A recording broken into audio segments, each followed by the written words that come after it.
शांताकारं भुजगशयनं पद्मनाभं सुरेशं विश्वाधारं गगनसदृशं मेघवर्णं शुभांगं लक्ष्मीकान्तं कमलनयनं युगविरधानगम्यं वंदे विष्णु भवभयहरं सर्वलोकैकनाथं।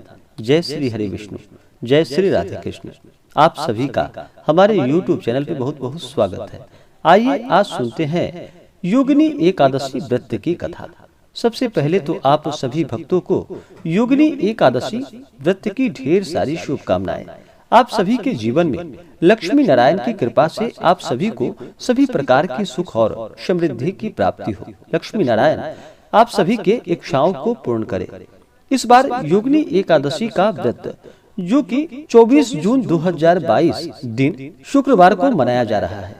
योगिनी एकादशी का व्रत जो कि हर वर्ष आषाढ़ माह के कृष्ण पक्ष की एकादशी तिथि के दिन योगिनी एकादशी का व्रत किया जाता है।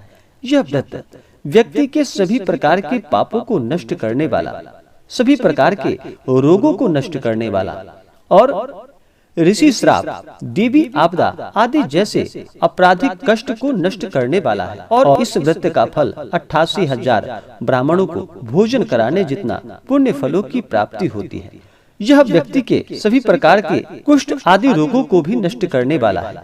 जो भी सच्ची श्रद्धा के साथ, नियम और निष्ठा के साथ योगिनी एकादशी का व्रत करते हैं, इस तीन नियमों का पालन करते हैं, भगवान श्री हरि विष्णु, माता लक्ष्मी, भगवान श्री कृष्ण, एकादशी माता और इस दिन पीपल वृक्ष का पूजन करते हैं, तो भगवान श्री हरि विष्णु की कृपा से उनके सभी पाप और ताप नष्ट हो जाते हैं। जब व्यक्ति के पाप और ताप नष्ट होते हैं तभी जाकर के उन्हें सभी प्रकार के सांसारिक सुखों की प्राप्ति होती है।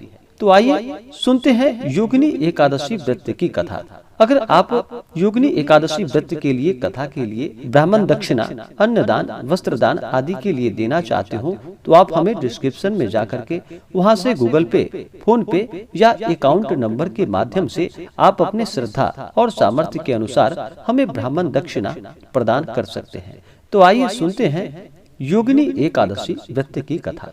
तो बोलिए प्रेम से भगवान श्री हरि विष्णु की जय, माता लक्ष्मी की जय, एकादशी माता की जय, भगवान श्री कृष्ण की जय, सर्वदेवी देवता की जय। बहुत समय पहले की बात है कि एक बार युधिष्ठिर ने कहा कि हे मधुसूदन जी, ज्येष्ठ शुक्ल पक्ष की निर्जला एकादशी का महात्म्य तो मैं सुन चुका।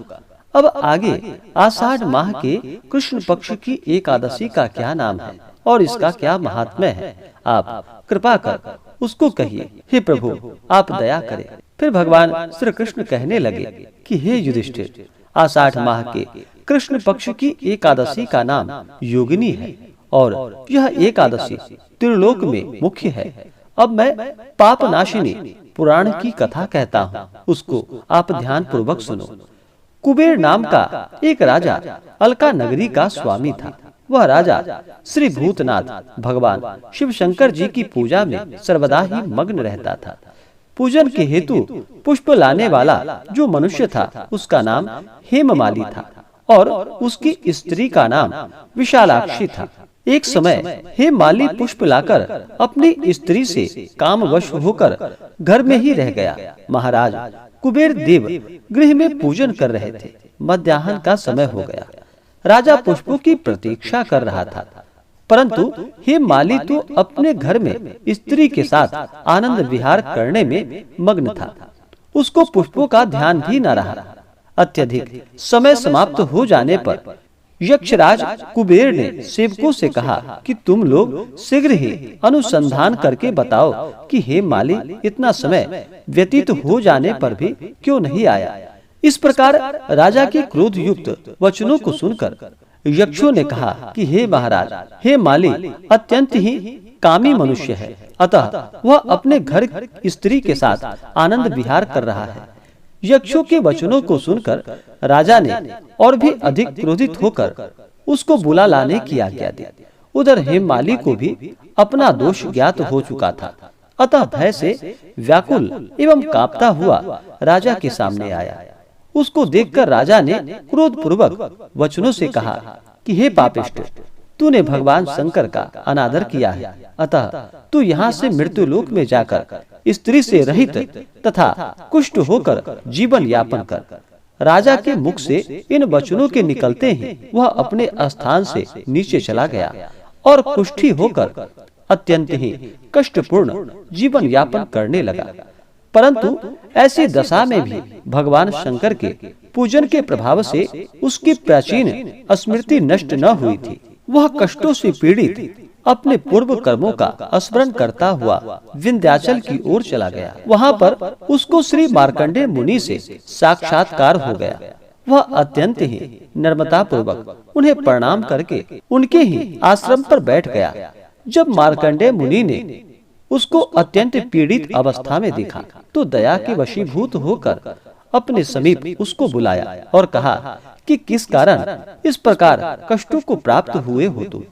मुनि के प्रेम पूर्वक वचनों को सुनकर उसने अपनी संपूर्ण पूर्व कथा का वर्णन किया तथा हाथ जोड़कर प्रार्थना की कि हे मुनि श्रेष्ठ, अब आप मुझको ऐसी कोई युक्ति बतलाइए, कोई उपाय बतलाइए कि यह मेरा कष्ट निवृत्त हो जाए और मैं पूर्व की भांति हो जाऊं। मार्कंडेय मुनि ने कहा कि अच्छा, मैं तुमको एक व्रत का उपदेश देता हूँ, तुम ध्यान पूर्वक सुनो, जिससे तुम्हारे ये कष्ट सभी समाप्त हो जाएंगे और इससे तुम्हें निवृत्ति प्राप्त हो जाएगी। आषाढ़ माह के कृष्ण पक्ष की योगिनी नामक एकादशी का तुम श्रद्धा पूर्वक भक्ति भाव के साथ इस व्रत को करो। इसके प्रभाव से तुम्हारा सब कष्ट एवं यह कुष्ठ रोग समाप्त हो जाएगा, इससे तुम्हें निवृत्ति प्राप्त हो जाएगी। इस प्रकार मुनि के ऐसे वचनों को सुनकर उसने भक्ति पूर्वक प्रणाम किया तथा अत्यंत ही आनंदित होकर उनके कथा के अनुसार वह योगिनी नामक एकादशी का व्रत करने लगा। तत्पश्चात व्रत के प्रभाव से वह सब रोगों से एवं कष्टों से मुक्त होकर तथा शुद्ध सुंदर स्वरूपवान हो गया। हे राजन, इस प्रकार यह योगिनी एकादशी का व्रत पुण्य फलों को प्रदान करने वाला है। यह व्रत 88,000 ब्राह्मणों को भोजन कराने से जो फल प्राप्त होता है, वही फल इस योगिनी नामक एकादशी का व्रत करने से होता है। इस व्रत को मनुष्यों को अवश्य ही करनी चाहिए। इससे अनंत गुना पुण्य फलों की प्राप्ति होती है। व्यक्ति के सभी पाप और ताप नष्ट हो जाते हैं तथा श्राप आदि से मुक्ति की प्राप्ति होती है। तो बोलिए प्रेम से भगवान विष्णु की जय, माता लक्ष्मी की जय, एकादशी माता की जय, भगवान श्री कृष्ण की जय, सर्वदेवी देवता की जय। इसी प्रकार से जो भी सच्ची श्रद्धा के साथ, नियम और निष्ठा के साथ योगिनी एकादशी का व्रत करते हैं, कथा श्रवण करते हैं, महात्म्य को पढ़ते हैं या सुनते हैं या दूसरों को सुनाते हैं, इससे भगवान श्री हरि विष्णु अति प्रसन्न होते हैं और अपना कृपा प्रदान करते हैं। इस बार योगिनी एकादशी का व्रत, जो कि 24 जून 2022 दिन शुक्रवार को एकादशी का व्रत किया जा रहा है। एकादशी तिथि प्रारंभ समय 23 जून 2022 दिन गुरुवार रात्रि 9:43 और एकादशी तिथि की समाप्ति होगी 24 जून 2022 दिन शुक्रवार रात्रि 11:14 और इस व्रत का पारण, जो कि अगले दिन 24 जून को एकादशी का व्रत किया जा रहा है, और इस व्रत का पारण, जो कि 25 जून 2022 दिन शनिवार को इस व्रत का पारण किया जाएगा। पारण का समय, जो कि सुबह 5:41 से सुबह 8:12 तक इस व्रत का पारण किया जाएगा। इस बार योगिनी एकादशी व्रत का पारण, जो कि यव चूर्णेन पारणम, यानी कि जौ के चूर्ण से इस व्रत का पारण किया जाएगा।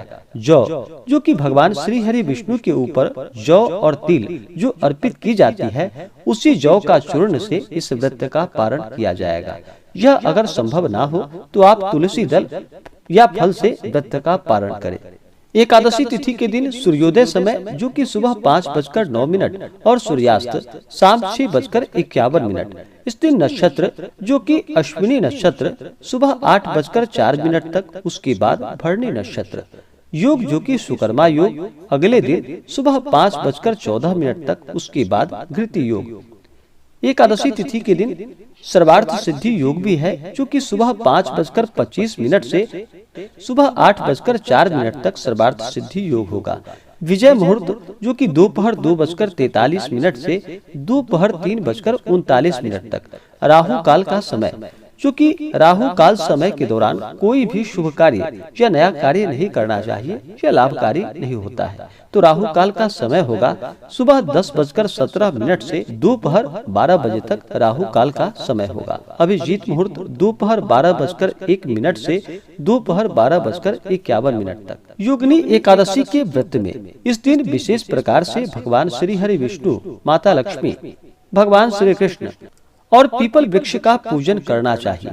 इस दिन भगवान को विशेष प्रकार से गौघृत तथा मिश्री से युक्त भगवान को सामग्री का भोग लगाना चाहिए। इससे भगवान श्री हरि अति प्रसन्न होते हैं। जो भी जातक एकादशी का व्रत करते हैं, उन्हें एकादशी व्रत के लिए दशमी के दिन से नियम का पालन करना पड़ता है। दशमी तिथि के सूर्यास्त होने से पहले ही एक समय भोजन शुद्ध और सात्विक ग्रहण करना चाहिए और रात्रि ब्रह्मचर्य का पालन करते हुए भगवान नाम का स्मरण करते हुए सोना चाहिए। एकादशी तिथि के दिन सुबह ब्रह्म मुहूर्त में उठ करके नित्य क्रियाओं से निवृत्त हो करके गंगा नदी में या घर के नहाने के पानी में ही थोड़ा सा गंगा जल मिलाकर स्नान करना चाहिए। शुद्ध वस्त्र धारण करके उसके बाद फिर व्रत का संकल्प लेकर के फिर भगवान का इस दिन भर उपवास रहते हुए सुबह और शाम के वक्त भगवान का पूरे विधि विधान के साथ पूजन करना चाहिए। जो उपवास न रह पाए वो एक समय फलाहार ग्रहण करे और रात्रि में फिर भजन कीर्तन करते हुए भगवान नाम का स्मरण आदि करते हुए समय को व्यतीत करना चाहिए। जहाँ तक हो सके जागरण करना चाहिए और अगले दिन द्वादशी तिथि के दिन जाकर के फिर सुबह उठ करके नित्य क्रियाओं से निवृत्त होकर स्नान करके शुद्ध वस्त्र धारण करके भगवान का पूजन और आरती करनी चाहिए। उसके बाद फिर ब्राह्मणों को भोजन कराना चाहिए, गरीबों को भोजन कराना चाहिए, ब्राह्मणों को दान और दक्षिणा दे करके फिर व्रत का पारण समय के अनुसार करना चाहिए। जो भी जातक योगिनी एकादशी का व्रत करते हैं, एकादशी व्रत में कुछ बातों का ध्यान रखना चाहिए। इस दिन नियमों का पालन करना चाहिए। जो भी जातक एकादशी का व्रत करते हैं, उन्हें शुद्ध और सात्विकता का पालन करना चाहिए, ब्रह्मचर्य का पालन करना चाहिए। व्रत के दौरान किसी के ऊपर क्रोध नहीं करने चाहिए। अपने मन में किसी के प्रति ईर्ष्या या द्वेष का भाव नहीं लाना चाहिए। अपने से बड़ों का सदा ही आदर और सम्मान करना चाहिए। महिलाओं का कभी भी अपमान नहीं करना चाहिए। जहाँ पर महिलाओं का अपमान होता है, वहाँ से माता स्त्री लक्ष्मी रुष्ट होकर चली जाती है। इसलिए महिलाओं का अपमान नहीं करना चाहिए। जहाँ तक हो सके व्रत के दौरान अगर कोई याचक आता है दरवाजे पे, तो उसे अवश्य ही अन्न आदि प्रदान करने चाहिए। दान पुण्यों का कार्य करना चाहिए। इस दिन ओम नमो भगवते वासुदेवाय आदि मंत्रों का जप करना चाहिए। विष्णु सहस्त्र नाम आदि का पाठ करना चाहिए या श्रवण करना चाहिए। इससे भगवान अति प्रसन्न होते हैं। व्रत के लिए मन में श्रद्धा और विश्वास होना अति आवश्यक है। श्रद्धा के साथ ही किसी भी प्रकार के व्रत को करना चाहिए। व्रत के लिए अगर मन में अश्रद्धा हो, असंतोष हो, तो उस व्रत को नहीं करना चाहिए, क्योंकि वह व्रत निष्फल ही माना जाता है। इसी कारण प्रभु पे विश्वास करते हुए श्रद्धा भक्ति भाव के साथ नियम के साथ किसी भी प्रकार के व्रत को करना चाहिए, तभी जाकर के पुण्य फलों की प्राप्ति होती है। एकादशी व्रत के दिन चावल बिल्कुल भी ग्रहण नहीं करना चाहिए। कहा जाता है एकादशी के दिन चावल ग्रहण करने से रेंगने वाले जीवों के रूप में जन्म लेना पड़ता है।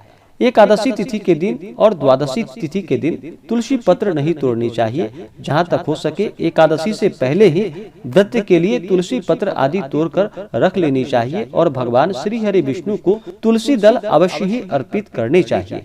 और भगवान के ऊपर अक्षत नहीं चढ़ाया जाता है भगवान श्री हरि विष्णु को, तो इस बात का ध्यान रखें। अक्षत के जगह भगवान श्री हरि विष्णु को काले तिल चढ़ाने चाहिए या सफेद तिल आप भगवान को अर्पण कर सकते हैं। इसी प्रकार से भगवान का सच्ची श्रद्धा के साथ नियम निष्ठा के साथ पूजन करना चाहिए।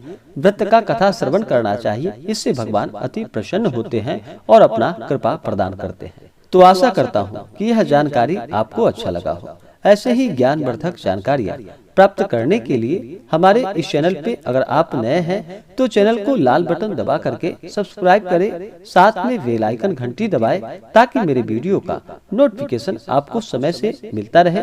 वीडियो को लाइक करें, शेयर करें। सुखी रहें और स्वस्थ रहें। जय श्री राधे कृष्ण। धन्यवाद।